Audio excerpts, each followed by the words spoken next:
Breaking news. ఏపీలో 3 కొత్త జిల్లాలు రాబోతున్నాయి. కొత్త జిల్లాల ఏర్పాటుకు కేబినెట్ గ్రీన్ సిగ్నల్ ఇచ్చేసింది. కొత్తగా మార్కాపురం, మదనపల్లె, పోలవరం జిల్లాలు ఏర్పాటవుతున్నాయి.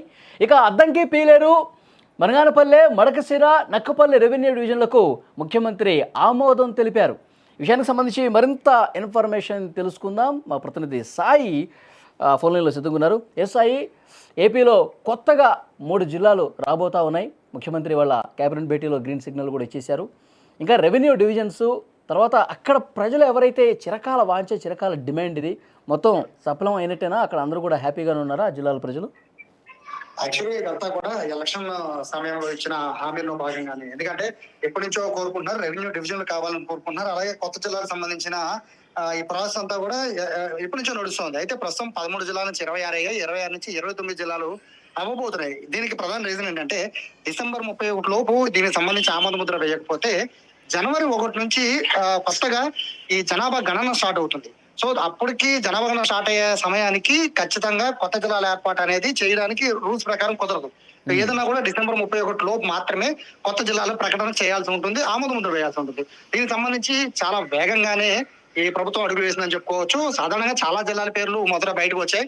మొత్తం ఎన్టీఆర్ జిల్లాలో సగం భాగాన్ని తీసుకొచ్చి అమరావతిని ఏర్పాటు చేయాలని, గుంటూరు జిల్లాలో 2 కొత్త జిల్లాలు ఏర్పాటు చేయాలి, ఇలా రకరకాల చాలా వరకు ఆశలు కూడా చాలా మంది ప్రజల నుంచి వచ్చాయి. అలాగే అభ్యర్థులు కూడా వచ్చాయి, జిల్లాలు మార్చాలి, పేర్లు కూడా మార్చాలని. వీటన్నిటికీ ఫుల్ స్టాప్ పెట్టి 3 కొత్త జిల్లాలకైతే ఆమోద ముద్ర వేసింది. మీరు మొదట్లో మనకి చెప్పినట్టుగా మార్కాపురం, మదనపల్లెకి సంబంధించి అవి కొత్త జిల్లాలకు వస్తున్నాయి. రంపచోడవరం కేంద్రంగా పోలవరం వస్తుంది జిల్లా. సో అది కూడా చాలా ముఖ్యం. అక్కడ ప్రజలు ఎప్పటి నుంచో కోరుకుంటూ ఉన్నారు.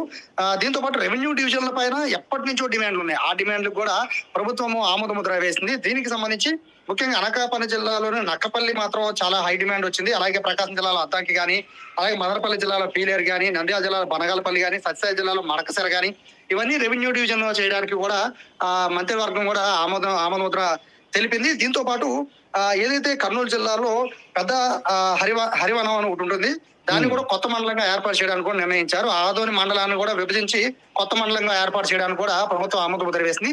మొత్తం మీద ఇప్పటి వరకు కూడా ఆంధ్రప్రదేశ్ లో 26 జిల్లాల నుంచి ఇప్పుడు 29 జిల్లాలుగా మారిపోతున్న నేపథ్యంలో దాదాపుగా ఇక జనవరి 1 లోపు కనుక దీనికి ఆమోద ముద్ర వేయకపోతే దాని తర్వాత పొడిగించే అవకాశం, జిల్లాలు మనం పెంచుకునే అవకాశం అసలు ఆల్మోస్ట్ ఇక ఉండదు. సో ఈ లోపే మంత్రివర్గం అనేది దీనికి నిర్ణయం తీసుకోవడం, ఇమీడియట్ గా చంద్రబాబు కూడా గ్రీన్ సిగ్నల్ ఇచ్చేయడంతో ఏదైతే ఎలక్షన్ ముందు ఇచ్చిన హామీలు కొత్త మండలాలు వచ్చేసాయి. అలాగే జిల్లాల డిమాండ్ ఏదైతే ఆ జిల్లాలకు సంబంధించిన 3 డిమాండ్లు కూడా వచ్చేసాయి. అయితే మొత్తం మీద అన్నిటికీ కూడా ఫుల్ స్టాప్ పెట్టేసింది ప్రభుత్వం. కొత్తగా అమరావతిని జిల్లా చేస్తామనో ఇటువంటి చాలా ఊహాగానాలు వచ్చినాయి. వాటన్నిటికీ కూడా పూర్తిగా ఫుల్ స్టాప్ పెట్టేసింది. 3 కొత్త జిల్లాలు అయితే ఇక మీద ఆంధ్రప్రదేశ్ భవిష్యత్తులో ఇంకా కొత్త జిల్లాలు ఏమన్నా వచ్చే అవకాశం ఉందా? ఇంకేమన్నా కొంతమంది డిమాండ్స్ వినిపిస్తున్నారు కదా, మొత్తం తెరపడినట్టేనా, ఇంకేం ఉండదా? ప్రతి జిల్లాలో అంటే ఉమ్మడి జిల్లా లెక్కేసుకుంటే ప్రతి ఉమ్మడి జిల్లాలో నుంచి ఒక కొత్త జిల్లా రావాలనేది ఎప్పటి నుంచో డిమాండ్ వస్తుంది. ఫర్ ఎగ్జాంపుల్ తీసుకుంటే విజయవాడ అంటే ఎన్టీఆర్ జిల్లా తీసుకుంటే ఎన్టీఆర్ జిల్లాలో ముఖ్యంగా జగ్గైపేట గానీ లేకపోతే నందిగాం కానీ ఈ రెండింటిని కూడా అమరావతిలో కలపాలని చెప్పి, అమరావతి దగ్గరగా ఉంటుంది కాబట్టి అమరావతిలో కలపాలని ఒక డిమాండ్. మరో పక్క నూజివీడు అనేది ఏలూరులో కలిసిపోయింది కాబట్టి దాన్ని ఎన్టీఆర్ జిల్లాలో కలపాలని, గన్నవరం, పెనమలూరుని విజయవాడలో కలపాలి, ఇలా రకరకాలుగా అందరూ కూడా డిమాండ్లు చేస్తూనే ఉన్నారు. అయితే ఇలా జిల్లాలు పెంచుకుంటూ పోవడం వల్ల ప్రజలకి దానికి ఇబ్బంది లేకుండా ఉండదు. ఎందుకంటే కలెక్టరేట్ దగ్గర నుంచి పెట్టుకుని ఎస్పీ ఆఫీస్ వరకు ఇలా అన్ని ప్రభుత్వ కార్యాలయాలన్నీ కూడా ప్రజల దగ్గర అందుబాటులో ఉంటాయి కొత్త జిల్లా వస్తే. కానీ దానికి తగ్గ సమస్యలు కూడా ఉంటుంది, అధికార యంత్రాంగం కూడా కావాలి. జిల్లాలు పెంచుతూ వెళ్తే అధికార యంత్రాంగం పెంచుకుంటూ వెళ్ళిపోవాలి. సో ఇవన్నీ కూడా ప్రాసెస్, అలాగే రెవెన్యూకి సంబంధించి కూడా చాలా ఇబ్బందులు ఎదుర్కొనే అవకాశం ఉంటుంది. కాబట్టి హై డిమాండ్ కి అంటే ఏవైతే డిమాండ్లు వచ్చాయో మొదటి నుంచి కూడా వాటన్నిటి కూడా ప్రభుత్వం అంతా కూడా మంత్రివర్గ కమిటీ ఉందో ఆ కమిటీని కూర్చోబెట్టి దాని గురించి కూలంకషంగా చర్చించిన తర్వాత మాత్రమే మార్కాపురం గానీ, మదనపల్లి గానీ, ఈ పోలవరం జిల్లా గానీ ఈ 3టిని ఫైనల్ చేసేశారు. సో దాదాపుగా మీరు చెప్పినట్టుగా ఇక మీదట ఉండబోతుందా అనేది ఆ జనగణన తర్వాత మాత్రమే, అంటే నెక్స్ట్ ఇయర్ లో ఉండే అవకాశం, నెక్స్ట్ ఇయర్ ఎండింగ్ కి ఉండే అవకాశం ఉంటుందేమో తప్ప ఈ మధ్య కాలంలో అయితే ఇక డిమాండ్లు పెట్టుకుంటూ వెళ్ళడమే తప్ప దానికి ఆమోద ముద్ర వేసే అవకాశం అయితే చాలా చాలా తక్కువ కనబడుతుంది. ఇన్ కేసు ఏమైనా మార్చాలి అనుకుంటే కూడా డిసెంబర్ 31 లోపే మార్చుకోవాలి. డిసెంబర్ 31 తర్వాత మార్చడానికి అయితే కుదరకపోవచ్చు. అంటే ఇప్పుడు కేబినెట్ గ్రీన్ సిగ్నల్ ఇచ్చేసింది కాబట్టి ఇది ఆల్మోస్ట్ ఫైనల్, ఇది ఇంకా మార్పులు చేర్పులు ఏముండవు.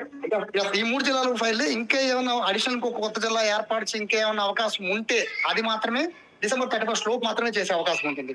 సో ప్రస్తుతానికి అయితే 3 జిల్లాలు ఫైనల్. ఇక మీద నుంచి ఆంధ్రప్రదేశ్ లో 26 జిల్లాలు కాదు 29 జిల్లాలుగా మారబోతుంది. Okay Sai, thank you very much.